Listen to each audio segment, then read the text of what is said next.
friends. So I know it's been a while. I have a little backstory on that, but yeah, we just actually found out. It's been a few months now. I've kind of kept it to myself, but we are expecting baby number two. So um, yeah, it's been a journey.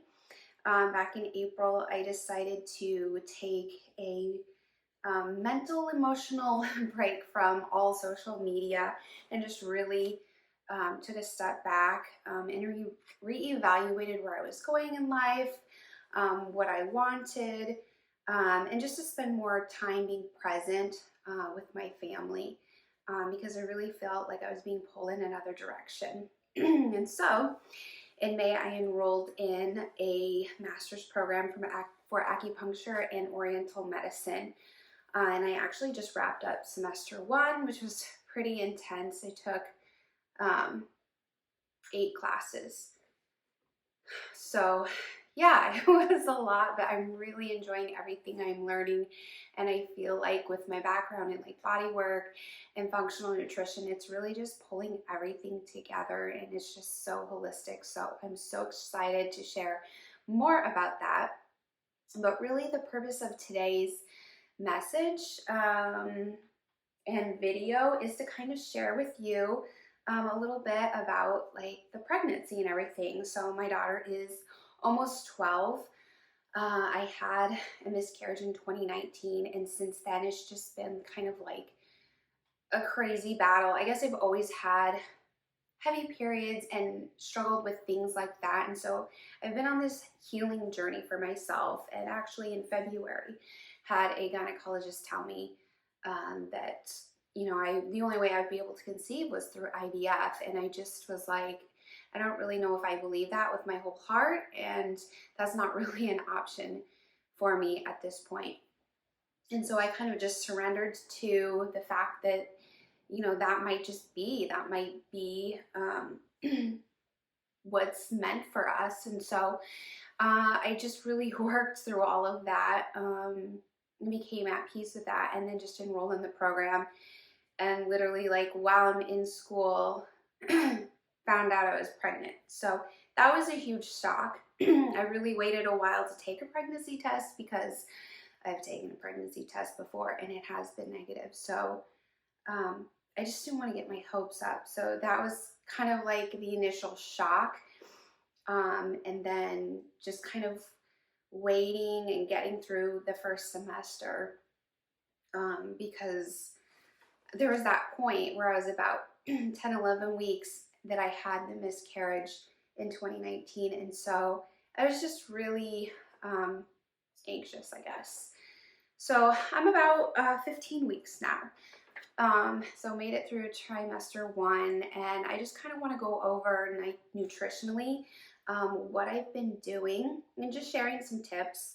And I guess these are some things that you could do as well, even if you aren't pregnant, because nutrition and supplementation is super crucial and important.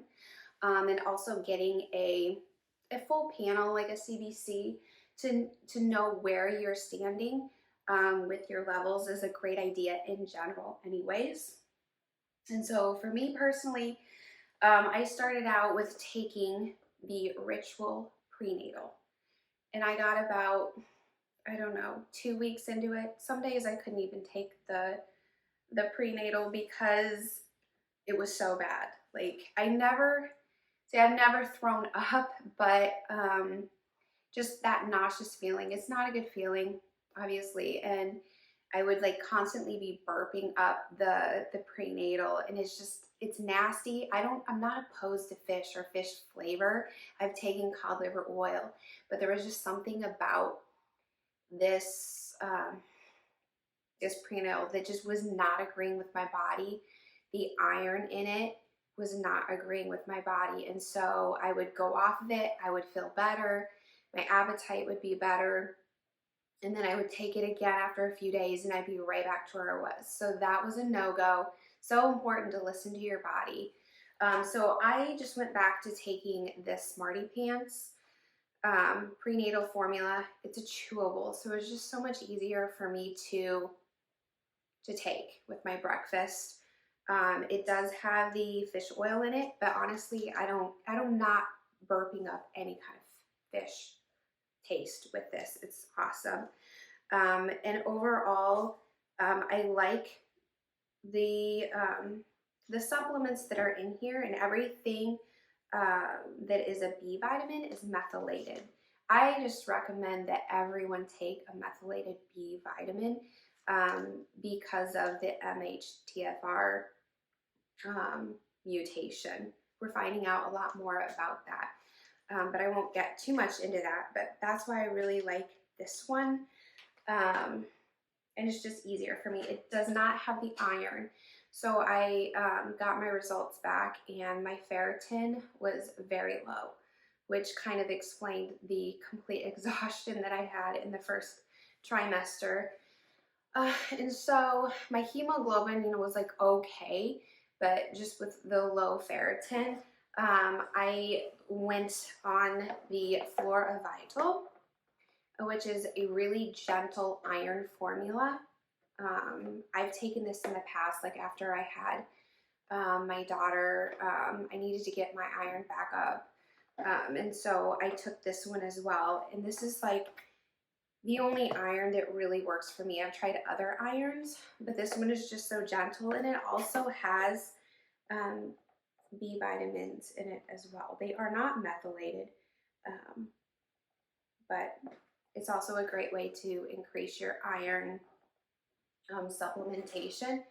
So I started taking that, but I think it's also important to still listen to your body, because I was taking twice a day, double the amount, and it really was messing with just how I felt. Like I just felt like full all the time. I didn't feel like eating at all. I would literally eat 4 bites and that was all I could eat every single meal. And so then I just decided enough is enough. I'm done. And so I took 2 days off and the difference was amazing. I felt so much better. And so I decreased it down to 10 milliliters, which is a serving size, but I only do it in the morning with breakfast. So I've been doing that, but then also I started doing iron infusions, which I just started on Saturday actually. So I've never had an iron infusion, but I've met with a hematologist, and just with my ferritin being so low, pregnant women are at risk. If you've had a history of heavy menstrual bleeding, getting an iron infusion is the best way to improve your iron stores, because it's just being injected directly into your bloodstream. And so you don't have to go through your stomach, your small intestine, and all of that. It's just a really, I guess, potable way to get iron into your body. So I'll keep you updated on that. And then afterwards, we're going to check the iron again.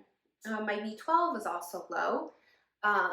The folate was really good. It was just my B12. So what I did is went and got some Garden of Life. This is a spray. It tastes really good. My daughter also loves it. So I just do a couple of sprays of the B12. I also started doing the intramuscular B12 shots once a week. And after I started doing that, I noticed my energy levels increased significantly. So just reading a little bit about like pernicious anemia. I don't know if I have it. I've thought about getting tested because the B12 and the low ferritin kind of go hand in hand. And so it's been very interesting to dig into that a little bit. So I think that B12 shots are just going to be a thing that I need to take my whole life. And it's just really disappointing and frustrating that our healthcare system does not recognize how important a B12 shot is and how it can change someone's life. That's another story. I won't get into that. But yeah, so check your B12 levels and see where they're at. Mine was really low. Megasport. So I don't know if I've talked about this brand. I absolutely love this probiotic. It's one of my all-time favorite probiotics because they aren't like most, like you don't need to refrigerate this. This is guaranteed to last through your stomach, through your whole digestive tract, and not die. You could light this on fire and the spores will still be active. Back when I was going through a major gut healing program, I did their 3-step system, and this program changed my life. So I'll leave a link below, and I'll give you guys a 10% off code to order these probiotics. Probiotics are so important not just when you're pregnant, but I mean, every day of your life, because if you're not eating fermented foods, or if you can't eat fermented food, then how are you getting probiotics?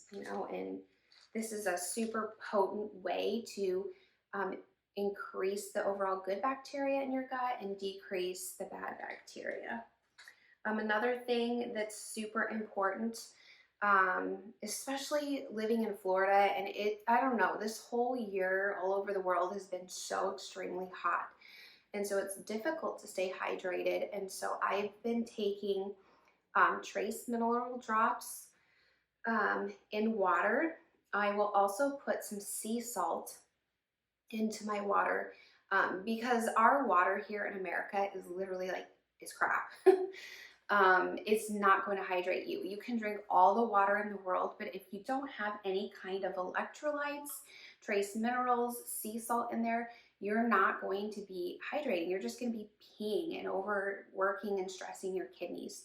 So it's super important to obviously, stay hydrated in the right way. And so I really like the trace minerals, especially if you have reverse osmosis, which is what we have. It leaves your water tasteless. Another thing I also like to do is drink mineral water, still mineral water from like Italy. When we were over there last year, I fell in love with the water there. It just has such a refreshing taste. And I noticed while we were there, I never felt dehydrated, yet I wasn't drinking, like pounding like, liters of water, because their water is natural spring water, water that is just full of minerals, and the ground is so fertile and just full of good things, whereas here everything's so depleted. So great taste. Lastly, okay, so I had my first leg cramp, Charlie horse, the other morning. I forgot about how bad those are. And so that reminded me like, I need magnesium. So I really like to use this spray, pure magnesium oil from the Zechstein seabed. When you spray this on your body, I mean, your body is your largest organ, right? And so as soon as you spray it on, it's like immediate relief, especially to that area. But the best way really to absorb magnesium is through your skin. So you can also get this in the magnesium flakes and take a bath. It's super, super relaxing, will help. It's like better than a muscle relaxer. So I really like to spray this on my body, and right away, like the whole muscles just started like twitching and just relaxing. So magnesium is so crucial to everyone, because most of Americans are deficient in magnesium. And so it's important to supplement with magnesium. And I don't even think this one has magnesium. This does not have magnesium in it, which is so stupid. It's impossible to find a prenatal that has everything you need. I've looked. So that's kind of the things that I've been supplementing with, things I recommend that are really good supplements that will help support your body and kind of fill in those nutritional gaps. But that's kind of based on like my situation and my labs that came back. So I would encourage you to get your own labs done. I know you could do them through like Everlywell, just to kind of see where you're at. If you don't want to go to the doctor, and then you can kind of go from there and see what kind of supplements you need. Lastly, the other two I forgot to mention was the vitamin D3 drops because my vitamin D was a little low. And so I've been taking the drops with my vitamins because this has the vitamin K in it, which will help you um, be able to absorb the vitamin D3. And also, first trimester, my body was really craving a lot of vitamin C, so I was taking the Ninja Red, which that's a staple in my household. So a little bit of Ninja Red, just to give my body and my baby all the nutrients that it needs. So that's kind of what I've been up to. Um, yeah, I'll do another video soon.